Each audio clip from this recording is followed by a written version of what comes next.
multi-jurisdictional in nature, dealing with some bad people, obviously. Our folks work diligently. We work together a lot as an agency. We don't really know many boundaries in Florida with FDLE, so we work together a lot. And like Lee said, this started in Tampa. It was in Osceola, the I-4 corridor. We came together, force multiplier, and unfortunately, it's an inherent risk. Narcotics deals are dangerous. We saw that play out today. I'm just very thankful that our people are okay. They're going home. It could have been a lot worse. And I'm very thankful to Kissimmee PD for their help today. They're going to be investigating the actual officer-involved shooting of this. We thank you for that. Appreciate it. Sorry, we got here a little bit late, so you said 2 agents were involved in this. Yes, ma'am. Okay, and how many shot? One agent is at the hospital, right? One is at the hospital. One's injured. Okay. He's at ORMC. He should be released within the hour, hopefully. Osceola region. Osceola Regionals. And just for clarification, there were many more agents than the 2. There were 2 agents that actually fired upon the suspect.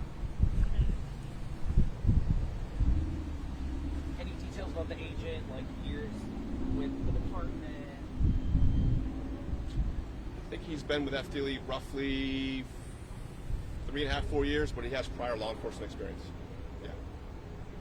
I'm just thankful he's okay. They were thrust into a position today that no officer should be put in. Clearly they were put in that position and they had to defend themselves. And it's a stark reminder of where we are nowadays in law enforcement. I'm just glad he's okay and he's safe and sound.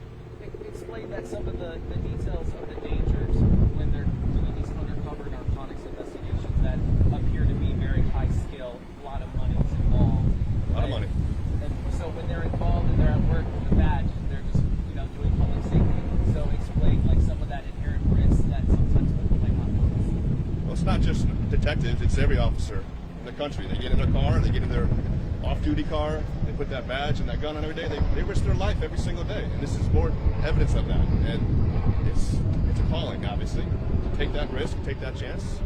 But they know the dangers of it. But every day they come to work and they do a great job. Every day they do a great job.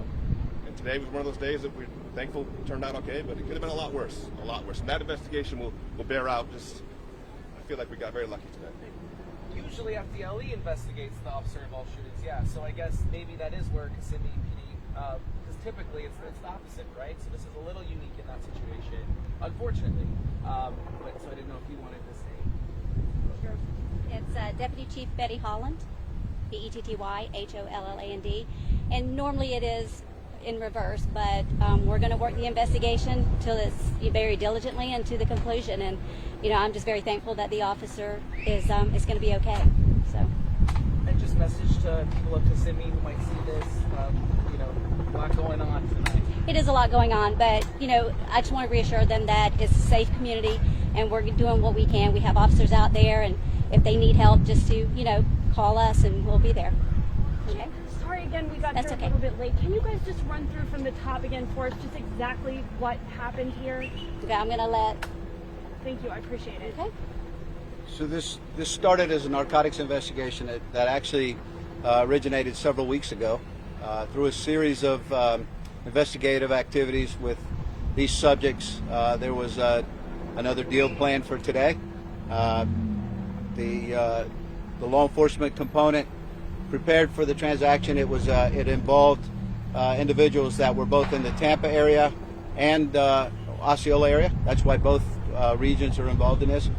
With the assistance of Tampa, we were able to coordinate a strategy to complete this investigation. And in the process of doing that, one of the vehicles involved, from the suspect's perspective, apparently observed or potentially observed law enforcement behind him, and at some point made the decision that it appears as though he fired a shot towards the law enforcement officers, who then returned fire, and he was injured during the course of that fire. To Zach Brutnell's point, the law enforcement officer inside the cop car sustained some type of an injury. We've not confirmed exactly what caused that injury, but we consider him very fortunate, and we are all blessed that he's going to be able to go home tonight. So The second officer that you were referring to, is that person involved, that person is expected to be okay? They were not injured? They were not injured. That is correct. Okay. So what can you say about the suspect? At this time, we're not really speaking much about the suspect. I believe he's in critical condition. we believe he's in. I believe they said, yeah, maybe critical, but serious but stable, I believe is the description. We don't know exactly how many times he was struck. We don't know how many rounds have been fired yet. We're just so early into the investigation. So all of those will be done. The reason that the Kissimmee Police Department is obviously conducting the officer-involved shooting and will also investigate the crimes against the law enforcement officers is that FDLE agents were involved in the shooting, and the task force that was responsible for the narcotics investigation is supervised by an FDLE supervisor. So in order to ensure impartial and independent investigation, the Kissimmee Police Department has agreed to take the lead on that. Thank you for running through that. We appreciate it. Okay? Good? Good. Thank you all. Thank you, guys. Just easy for this. But do you remember last time an FDLE agent was shot? We don't know if he has been shot, so we don't want to put out any type of false narrative. Yeah, At this time, we don't know, but That's what I'm saying. I don't have that number. I know we lost one. Oh, thank you. What's up, man?